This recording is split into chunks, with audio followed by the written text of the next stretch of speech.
Glória a Deus. Irmãos, todas as vezes que a gente vem na igreja, eu não sei se você já passou isso com você, às vezes você vem para a igreja e você recebe a palavra de confronto. Confronto é quando a gente está na igreja, e no mundo espiritual a gente não consegue vencer algum problema na nossa vida. Então o que vai acontecer? Aí um dia você vem na igreja, você vai ser confrontado pela palavra, não é por pessoas. O próprio Deus vai te confrontar pela palavra. Tem momento que a gente está tão fragilizado com alguma coisa que a gente não consegue vencer, que a gente não quer ouvir aquela palavra. É a mesma coisa no rádio, né? De repente você vai ouvir uma palavra, uma pregação no rádio, na televisão, aquilo vai bater na sua ferida. Você vai desligar a televisão e falar, não quero ouvir isso, a gente não está pronto para ouvir isso agora. Mas o que acontece? Quando a gente ouve uma palavra de confronto, a gente não despreza aquela palavra. Por quê? Nós vamos orar, nós não conseguimos fazer aquilo que foi pregado, mas nós vamos orar em casa, ou se ouvir no rádio, na sua casa você vai orar, para o Espírito Santo te colocar numa altura para você viver aquilo que está sendo pregado. Por isso que o Espírito Santo vai nos ajudar. Porque a Bíblia fala assim, conhecereis a verdade vos... Enquanto a gente está na mentira da vida, vai tudo tranquilo, mas quando Deus começa a falar a verdade, é dolorido. E às vezes a gente ouve uma palavra e a gente não tem condição de viver aquela palavra. Aí você desliga o rádio, você quer fugir da sua verdade, da verdade de Deus. Então não é assim. Às vezes uma pessoa fala a palavra dura pra gente, mas é a verdade. A gente fica com raiva da pessoa, não fala mais, não chama mais, mas é a grande verdade. Então, a Bíblia fala assim, que nós somos libertos pela verdade. Quando você ouve alguma coisa que você não gosta, é Deus libertando você. Se você tem aquele problema mesmo. Ou se você tem e não sabe, você vai ter conhecimento daquilo que você está errado, pela verdade. A verdade confronta a gente. Eu estive aqui no culto de quarta, e Deus trouxe uma palavra aqui, pastor Daniel, e essa palavra tinha 5, 6 saídas maravilhosas, de fé. Você tem um problema, você pode ficar parado e louvar o Senhor, que o Senhor vai dar a vitória. Você pode jejuar, você pode orar que Deus vai dar a vitória. Você tem que tomar uma posição, só que eu não sei qual é essa posição. Estou procurando até hoje. Mas o que eu fiz? Senhor, tem 5, 6 saídas maravilhosas. Eu não sei nenhuma delas o que eu tenho que fazer. Então o que eu vou... Mas o que é básico? Eu vou orar para mim saber o que Deus está falando comigo.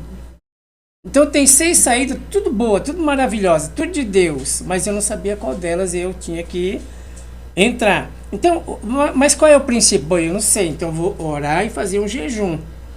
Vou orar e fazer um jejum, o Espírito Santo vai me indicar qual é a saída. Vai me dar a direção para qual é a saída. Então, nunca rejeite uma palavra que você não goste. Não desliga o rádio, não sai, não vira as costas, porque aquela palavra pode ser a palavra da libertação da vida da gente. Então não despreze nunca a palavra ou despreze o pregador. É claro que, por exemplo, tem livros que eu leio, não fala comigo. Às vezes a pessoa quer citar um livro comigo, mas eu falo, eu não estou nesse momento agora espiritual para ler o que você está lendo.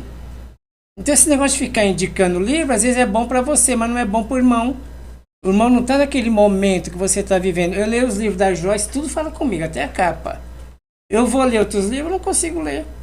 Eu começo e paro dela, eu vou lendo, repito 1, 2, 3 vezes a leitura. Eu estou lendo um livro dela, pela 5ª vez tem 380 páginas, tem 380. Eu estou na 5ª vez, porque eu quero aquilo, eu quero aprender aquilo, eu quero aprender a dominar minha mente, eu quero aprender a gerenciar minha mente. Então eu estou lá. E estou gostando, cada dia que eu leio eu aprendo uma coisinha nova. Mas assim, às vezes o que é bom para mim não é bom para você.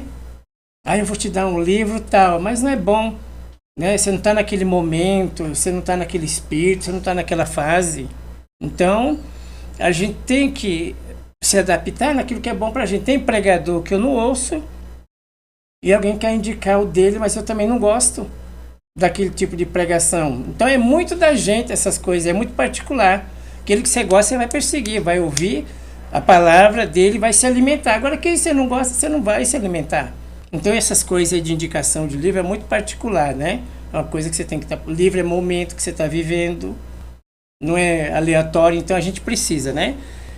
Discernir essas coisas. Mas nunca despreze nada que falarem para você. Se você não entendeu, não gostou, você vai e ora. Porque Deus vai te dar uma direção. Pode ser que na palavra Não foi doce, mas é a grande verdade que a gente precisa ouvir. É o que nós precisamos ouvir, né? É o que vai confrontar o nosso interior, a nossa alma. Gênesis 22:1 fala sobre Abraão. Depois dessas coisas, pôs Deus Abraão à prova.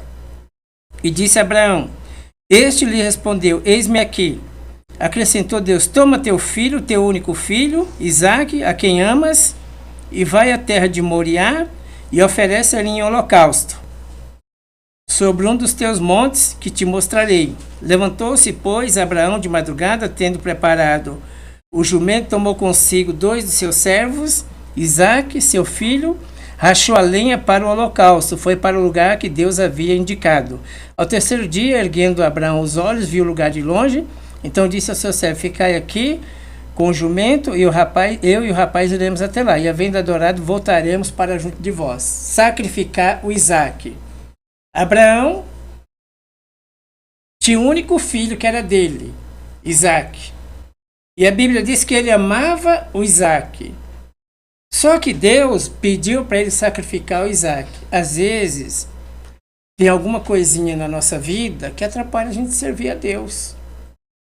Tem alguma coisinha que, né, um lugar, um comportamento, uma pessoa, né, um pecado principalmente.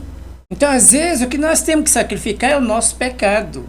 Enquanto a gente não sacrifica, a gente não vê a provisão de Deus. Porque a partir do momento que Deus obedeceu aquela palavra tão dura, demorou tanto tempo para ter um filho. Quando teve, Deus pediu para sacrificar. Pôs o coração dele à prova. E ele atendeu a Deus e foi. Então, às vezes Deus pede para a gente sacrificar alguma coisa que está fazendo mal para a gente, está sugando a vida da gente. Às vezes redes sociais estão te matando, está sugando tudo que você tem, sugando tudo a sua energia. Em vez de estar fazendo curso, a gente só fica vendo aquelas coisas ali repetitivas. Em vez de fazer alguma coisa mais produtiva, a gente fica ali. Então Deus pede para a gente sacrificar alguma coisa que está entre nós e Deus, que incomoda Deus. Então, o Isaque fez lá ia fazer o sacrifício. Deus mandou um anjo, depois preparou um cabrito, estava lá no lugar do Isaque. E depois daquilo, Abraão prosperou. Cada vez que a gente sacrifica alguma coisa para Deus, a gente santifica, com certeza logo atrás tem uma bênção de Deus, tem um milagre. Então vamos sacrificar. Cada um sabe do seu Isaque. Eu sei exatamente o que eu tenho que sacrificar. Eu sei exatamente o que eu tenho que fazer. Eu sei exatamente o que está entre eu e Deus, que incomoda a Deus e que me pede prosperar, me pede crescer. Todo problema nosso está aqui, não é no coração, não é nos braços, é aqui, ó. Se a gente resolver aqui a mente, por isso que Davi falava assim: Senhor, unge minha cabeça com óleo. Então nós precisamos pedir para Deus ungir o nosso cérebro, para o nosso cérebro ser um pouquinho mais criativo, um pouquinho mais ativo. Às vezes a gente está tão com a vida repetitiva, o cérebro está atrofiado. A gente não tem nem capacidade de raciocínio, não pode criar uma coisa nova, não consegue criar nada novo, a gente só fica ali, ó. 50 anos na mesma coisa, repetindo a mesma coisa. Por quê? Porque aqui está atrofiado e a gente precisa pedir para Deus ungir o nosso cérebro, a nossa cabeça com óleo. Porque as engrenagens precisam funcionar, a gente precisa fazer coisa nova, sentir coisa nova, ter uma sensação nova, palavras novas, um sentimento novo. Então nós precisamos se renovar. Mas essa renovação começa aqui. Se aqui mudar, as coisas mudam. E se aqui não mudar, né, as coisas também ao nosso exterior, elas não mudam. Então, nós temos que sacrificar aquilo que Deus pede no nosso coração. Cada um aqui tem alguma coisa diferente para sacrificar. Ah, é um pecado que está matando você e tirando sua comunhão com Deus, tem que ser sacrificado. Aí você vem na igreja e fala: puxa vida, eu não consigo. É um inimigo muito alto para mim. O que você vai fazer? Orar, pedir para o Espírito Santo te ajudar e você vai vencer aquele inimigo. Não é fugir dele, não é fugir da verdade. Não é se esconder da verdade. Ah, meu problema é esse aqui, então eu vou orar. Eu não tenho condição, eu também não tenho, você não tem, ninguém tem. Então eu vou orar, o Espírito Santo vai me ensinar, vai me ajudar e eu vou vencer esse problema aqui, seja ele de qual ordem for. Tem uns que parece que a gente nem tenta porque já sabe que não vai vencer. Mas é um engano do inimigo. Todo problema pode ser vencido.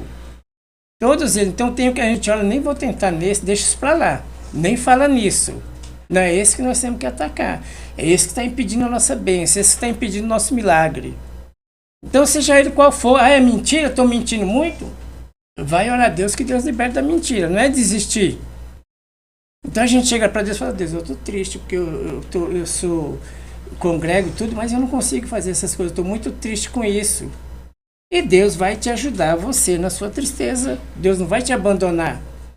Mas a gente tem que cuidar dessas coisas, não é desistir das coisas, né? O que a gente não trata hoje se torna pior amanhã. O inimigo vai crescer, nós vamos alimentando o inimigo e amanhã ele fica mais forte, mais poderoso. Então, nós precisamos encontrar o nosso lugar no reino. Eu não entendi, vou orar. Vou buscar Deus, não é ser precipitado. Então, às vezes que nós somos confrontados por pessoas, né, a gente vai orar. Porque todo confronto tem uma verdade quando incomoda a gente. Às vezes estão falando muito da gente, o povo tem razão. Ah, não devo satisfação para ninguém, né? Não, a gente como crente, a gente deve sim, deve um bom testemunho. A gente como cristão deve um bom testemunho para as pessoas, sim. Esse negócio de não devo nada para ninguém é negócio de aplicativo. Mas na Bíblia a gente deve sim um bom testemunho para as pessoas. E aí, eu não entendi, eu vou orar, porque Deus vai me dar sabedoria, inteligência para me resolver aquele problema.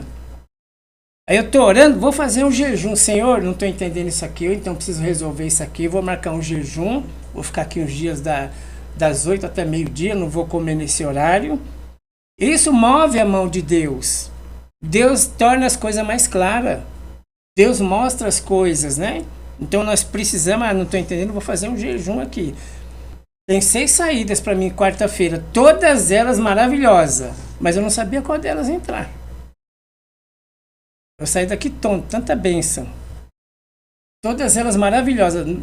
Toda porta que Deus abriu, mas eu não sabia qual delas entrar. Não sabia qual era o meu lugar naquela situação. Então, nós vamos orar e Deus vai mostrar qual é o nosso lugar. Ocupando nosso lugar no reino, 1 Reis, capítulo 4, 8. Não, aliás, é 2 Reis, 4, 8.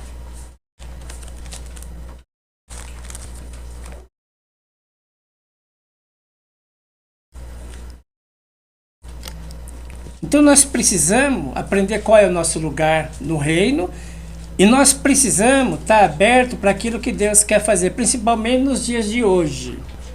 Olha o que a Bíblia fala e olha o que a teologia da prosperidade fala no dia de hoje, né? Que todo mundo tem que ser rico, todo mundo da igreja tem que ser milionário. Eliseu é sunamita. Eliseu era um homem de uma família rica. O pai de Eliseu se chamava Safate, e ele tinha uma fazenda, então ele é filho de fazendeiro, o profeta Eliseu. E aqui ele está numa condição que as pessoas estão fazendo coisa para ele. Por quê? Porque ele renunciou à sua vida. Quando Elias passou e jogou a capa de Elias sobre Eliseu, era o chamado profético na época. Quer dizer, eu estou transferindo meu ministério para você. Eu vou subir numa carruagem de fogo, eu vou subir e você vai ficar com o meu ministério, você vai ocupar o meu lugar. Então ele lançava a capa, que ele era um sinal de chamado profético. Eliseu pegou tudo que ele tinha, que era dele lá na fazenda, queimou as madeiras e deu os boi para o povo, deu a carne do boi para o povo. E ele seguiu a Deus. Então nós vamos ver aqui que ele está numa situação, parece que ele perdeu em seguir a Deus. Porque ele está aqui, ó, é filho de fazendeiro, né? Tinha uma vida abastecida, ninguém tinha bois como naquela época, era muito caro, o pai dele tinha porque era fazendeiro, então ele tinha uma vida boa, estabilizada. Certo dia passou Eliseu por Sunem, onde se achava uma mulher rica, a qual constrangeu a comer pão. Daí todas as vezes que passava por lá, entrava para comer. Ela disse ao seu marido: vejo que esse que passa por nós é um santo homem de Deus, façamos-lhes, pois, em cima um pequeno quarto, obra de pedreiro, e ponhamos nela. É que eu risquei minha Bíblia aqui, está difícil de ler.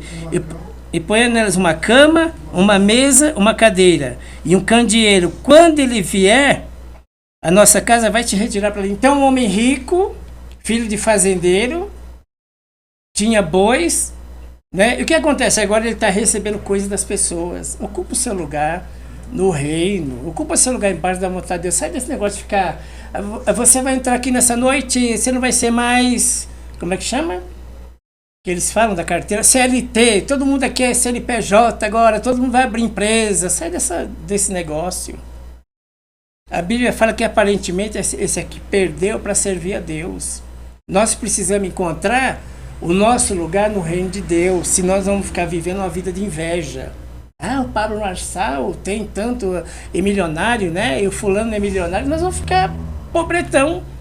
E além de pobre, frustrado com a vida. Além de pobre, frustrado, porque se a gente não encontrar o nosso lugar no reino de Deus. Gosto de coisa boa, se Deus me der uma...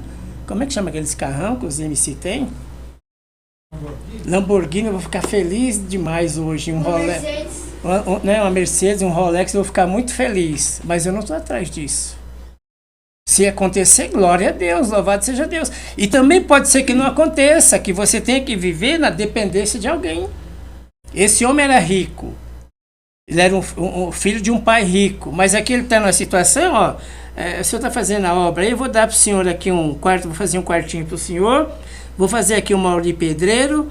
Vou colocar aqui uma cama, uma mesa, uma cadeira, um candeeiro. É fase da vida. Às vezes você está passando por uma fase muito difícil. Às vezes você está ouvindo o evangelho de fantasia.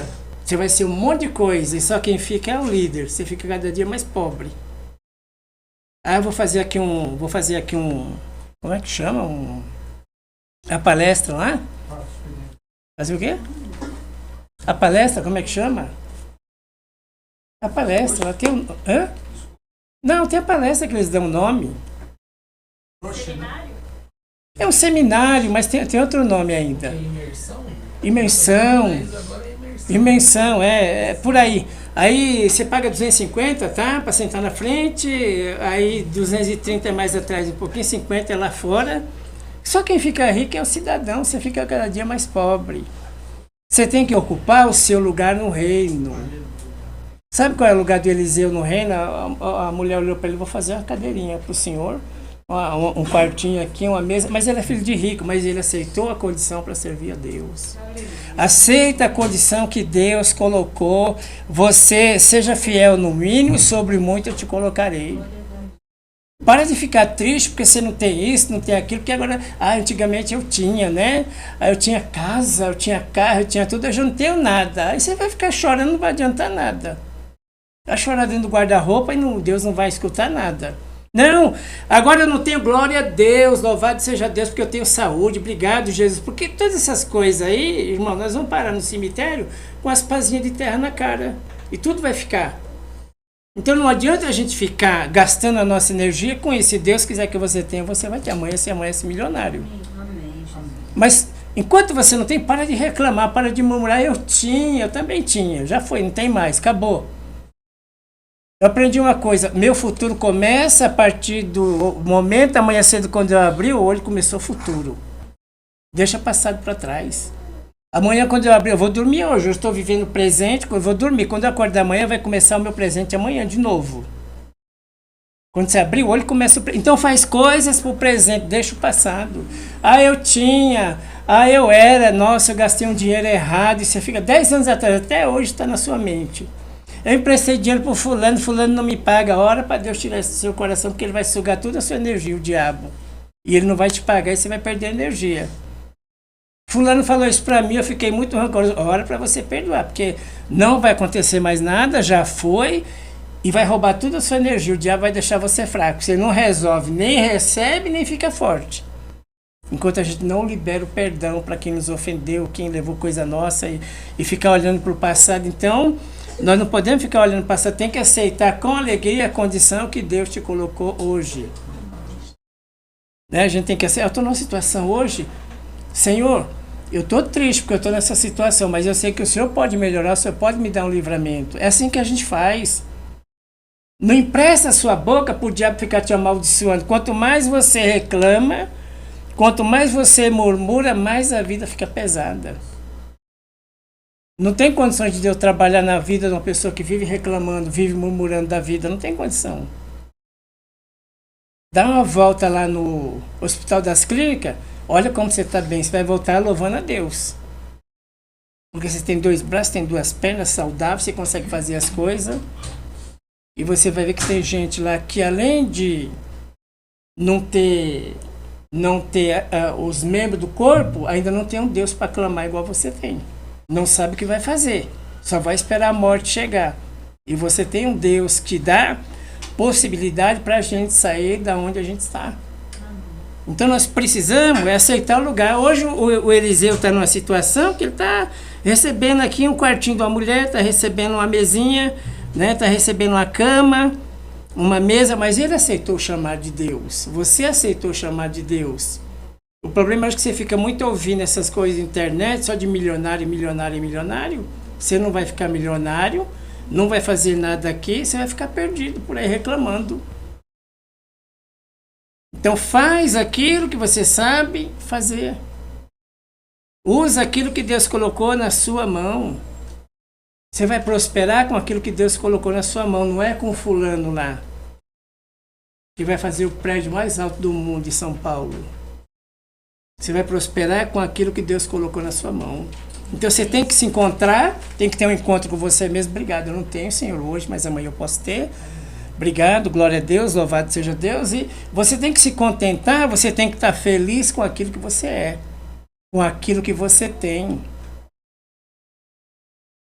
Você está de bem com o espelho. Né? Às vezes vai na frente, a gente vai para o espelho e dá um choque, né? A gente passa direto. Falei, eu estou assim, misericórdia. Desse tamanho. Você tem um choque, mas você precisa aceitar a sua realidade. Enfrentar o espelho, falar, eu que sou aqui, eu sou abençoado, em nome de Jesus. Então nós temos que ter um encontro com a gente mesmo, um encontro com Jesus, um encontro com a nossa realidade. O homem que tem todas as coisas está dependendo de uma mulher agora para dar as coisas para ele, mas por quê? Porque ele aceitou o desafio de servir a Deus. Então quando a gente aceita o desafio de servir Jesus, a gente passa por cada coisa difícil. O próprio Deus treinando a gente, tirando da gente toda a usura que tem nesse mundo, toda a ambição. Tirando toda a ambição da gente. E esse aqui ainda recusou. Quando o Naamã vai ser curado, ele levou 680 mil de presente para ele. Ele não quis, ele não recebeu. Naamã foi curado, ele não recebeu o presente dele. Porque quem tem vocação não fica atrás de dinheiro. Quem tem chamado verdadeiro de Deus não fica atrás de dinheiro, não. Você vive a provisão de Deus. Ah, hoje isso aqui, Senhor, hoje eu tenho aqui um quartinho que a mulher me deu, uma cama, eu vou usar isso aqui. Quem tem o chamado. Você tem chamado para ir para a faculdade, para prosperar, né, para fazer seu curso, se formar. Glória a Deus, vai crescer. Mas quem tem chamado tem que aceitar o que Deus deu. Tem que viver segundo aquilo que Deus propõe no nosso coração. O 1 Reis 17,6, eu vou ler aqui agora. Então Elias e o tisbita dos moradores de Gileade,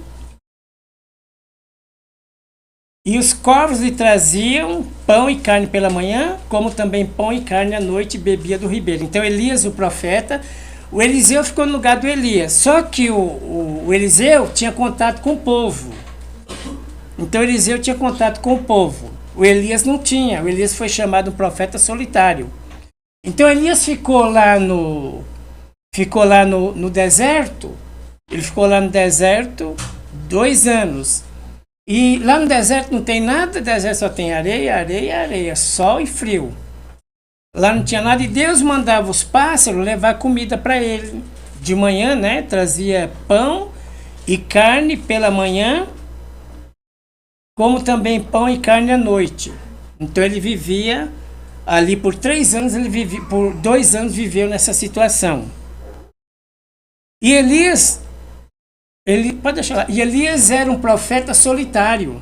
Não tinha amigos. Agora, irmão, tem hora que nós não temos muito amigo porque Deus não permite. Então, às vezes, nós temos que cuidar da solidão. Nós temos que saber que, às vezes, você vai viver dependendo de alguém ou por um tempo, ou por causa de um chamado. E você não pode ficar frustrado porque você não tem as coisas. Você não pode ficar com inveja do MC porque ele tem e você não tem.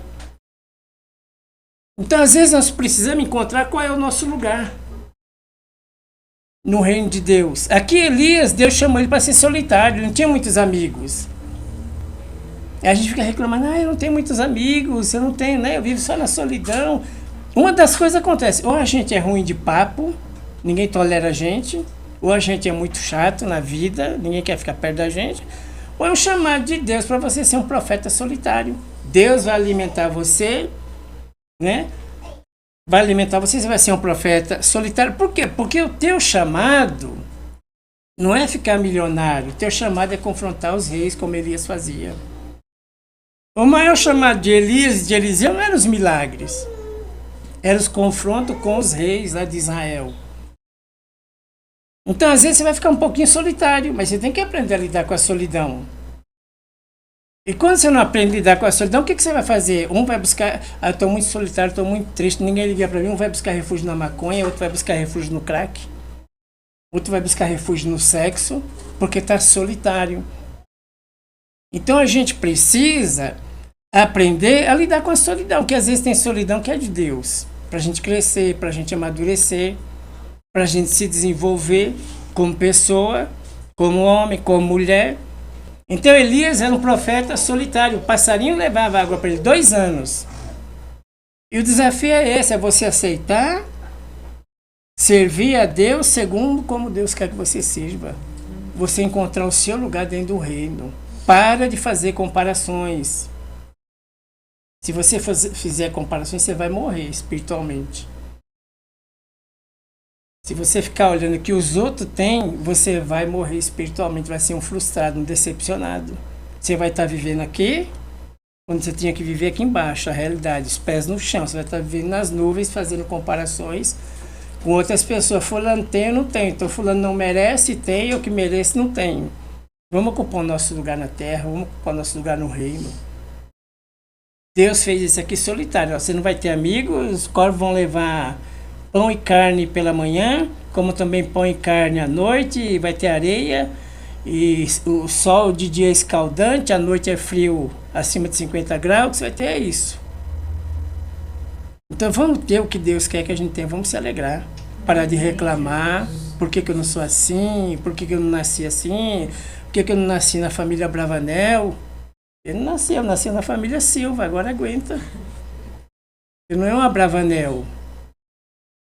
Então, aí você vai morrer porque não nasceu na família do Silvio Santos?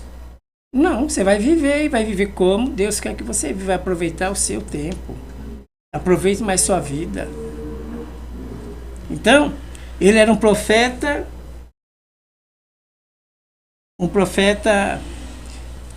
solitário. Então, às vezes, Deus permite a gente viver na dependência de pessoas, passar por um momento para a gente ter um ensinamento em alguma coisa nisso, né?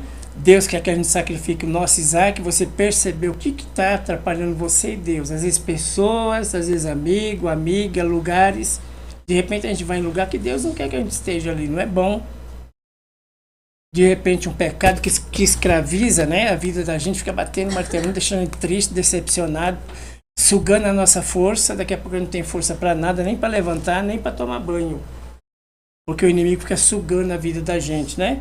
E se seu ministério é ser solitário, vai orar, vai clamar a Deus. Quer um amigo melhor do que Deus? Você conta as coisas para ele, não conta para ninguém? Então, se o seu chamado é solitário, vai, né? Vai orar a Deus. E vamos terminar aqui, Filipenses 4, 11 e 12. Não digo isso por necessidade, porque já aprendi a contentar-me com aquilo que eu tenho.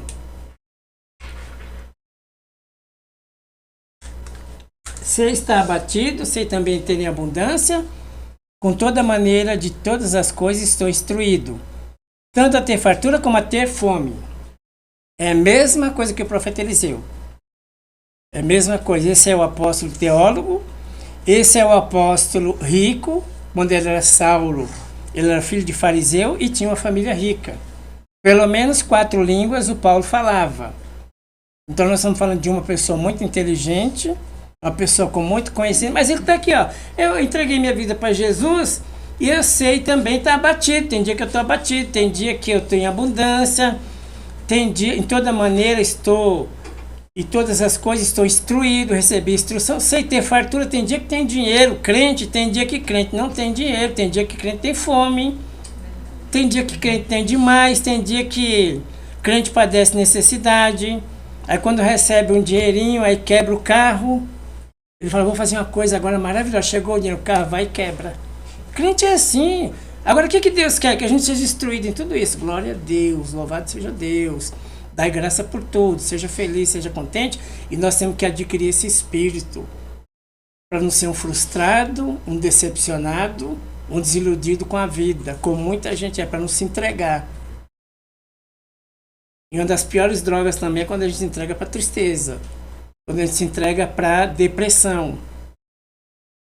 Então, nós precisamos aprender a ser instruído nessas coisas. Com quem? Com o Espírito Santo. Lendo a palavra, estudando a palavra, fazendo um jejum, uma oração, clamando a Deus. Deus vai nos ensinando. Vai chegar um dia que você vai aprender. Está abatido, mas glória a Deus, né? Então, minha atividade. Tem abundância em toda a maneira, em todas as coisas, sou instruído. Aprendeu a lidar com cada fase da vida. Tem dia que tem fartura, né? Você fala, não sei nem o que eu vou fazer com esse dinheiro, estou até com medo. Aí tem dia que tem fome, tem dia que tem abundância, tem dia que a gente padece necessidade, mas Paulo falava, nenhuma dessas coisas exteriores está me incomodando mais. É esse nível que Deus quer que a gente chegue. De adorador, Deus é fiel e vai suprir todas as coisas em nome de Jesus. Tudo que nós precisamos, Deus vai dar. Deus é fiel, mas Deus faz a parte dele, a gente faz a nossa e às vezes a gente não consegue nem fazer a nossa. E a gente vai pedir ajuda para o Espírito Santo e ele vai ajudar a gente a fazer a nossa. Eu nunca gosto de finalizar dizendo assim, você tem que fazer a sua parte, Deus faz a dele. Às vezes eu passei por coisas que eu não conseguia fazer a minha parte. Ainda precisei de ajuda dele para fazer a minha parte, senão eu não ia conseguir. Então, faz a sua parte, Deus vai fazer a dele. Se você não conseguir, clama a Deus que Deus vai te ajudar. Vai fazer a dele, ainda vai ajudar você a fazer a sua parte. Amém? Glória a Deus. Vamos terminar aqui?